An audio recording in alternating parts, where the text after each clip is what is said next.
Hello বন্ধুরা, আমি শম্পা। আশা করি তোমরা সবাই খুব ভালো আছো।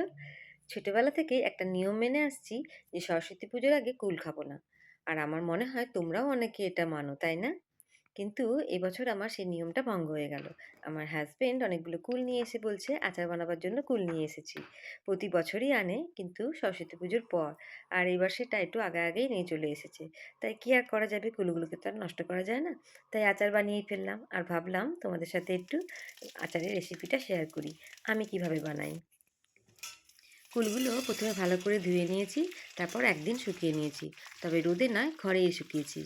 তারপর কুলের বোটাগুলো ছাড়িয়ে নিয়েছি, যাতে রান্না করার সময় কুলগুলো ফেটে গিয়ে তাতে মশলাটা ভালোভাবে ঢুকে যায়। আর কুলের আচারে যে মশলাটা আমি ইউজ করেছি সেটা প্রথমে বানিয়ে নিয়েছি। সেটাতে ছিল গোটা ধনে, গোটা জিরে, কালো জিরে, তেজপাতা আর শুকনো লঙ্কা। সেগুলোকে শুকনো কড়াইতে একটু ভেজে নিয়ে তারপর আধ ভাঙা করে গুঁড়ো করে নিয়েছি। আর যে গুড়টা ইউজ করেছি আচারে, সেটাকেও আমি প্রথমে একটু জল দিয়ে ভালো করে ফুটিয়ে নিয়েছি, তাতে আচারটাও ভালো থাকবে। আর গুড়ের মধ্যে অনেক সময় অনেক নোংরা থাকে, সেগুলো ছেঁকে নিতে পারবো। তারপর কড়াইতে অল্প তেল দিয়ে তাতে পাঁচফোড়ন আর শুকনো লঙ্কা ফোড়ন দিয়ে কুলগুলো একটু নুন আর হলুদ দিয়ে ভেজে ভেজে নিয়েছি। তারপর তাতে গুড়টা মিশিয়ে দিয়েছি কিছুক্ষণ পর। আর এই আচারে আমি একটু তেঁতুলও দিয়েছি, তাই জন্য তেঁতুলটাকে একটু ভিজিয়ে রেখেছিলাম। তারপর হাত দিয়ে চটকে তেঁতুলের পাল্পটা বার করে নিয়ে সেটাও দিয়ে দিয়েছি।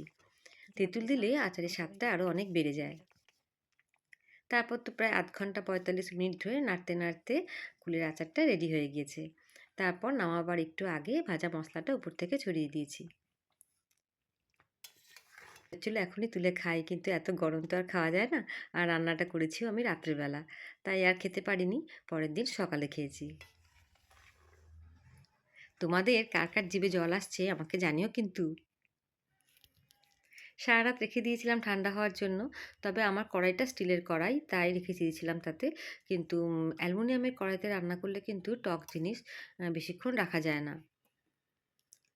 সকালে অন্য একটা বাটিতে ওটা আচারটা তুলে নিচ্ছিলাম। আর সেই সময় এত সুন্দর একটা গন্ধ বেরোচ্ছিল, যে তেঁতুল আর কুলের টকের গন্ধটা, জিভে জল চলে আসছিল আমার। বাটিতে তোলার পর মনে হচ্ছিল যেন মশলাটা একটু কম হয়েছে, তাই উপর থেকে আরও একটু মশলা ছড়িয়ে দিলাম। তারপর টেস্টটা আরও ভালো লাগছিল। আর এই আচারটা এরপর আমি বেশ কদিন ধরে একটু রোদে দেবো, তাহলে আচারটা অনেক দিন অবধি ভালো থাকবে। আর টেস্টটাও কিন্তু আরও ভালো হয়ে যাবে।